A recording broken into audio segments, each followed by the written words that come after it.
చాలామందికి మోషన్ వెళ్ళేటప్పుడు కూడా ఈ సమ్మర్లో బ్లీడింగ్ అనేది ఎక్కువగా అవుతూ ఉంటుంది.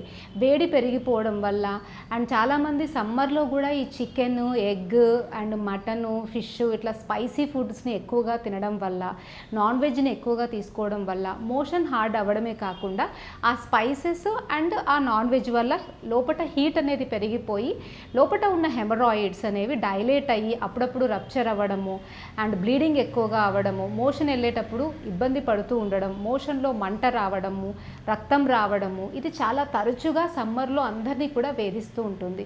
సో ఇలాంటప్పుడు మనం ఏం చేయాలి అంటే సమ్మర్లో వీలైనంత వరకు నాన్ వెజ్ తినకపోవడమే మంచిది. అండ్ సెకండ్ వచ్చేసి చలువ చేసే వాటిని ఎక్కువగా తీసుకోవాలి. ఎలాంటివి? మజ్జిగ ఎక్కువగా తీసుకోవడము అండ్ కీరదోస జ్యూస్ని తీసుకోవడము, తర్బూజా, వాటర్ మిలన్ అట్లాంటి వాటరీ కంటెంట్ ఉన్నటువంటి ఫ్రూట్స్ని ఎక్కువగా తీసుకోవడం మనం రెగ్యులర్గా చేయాలి.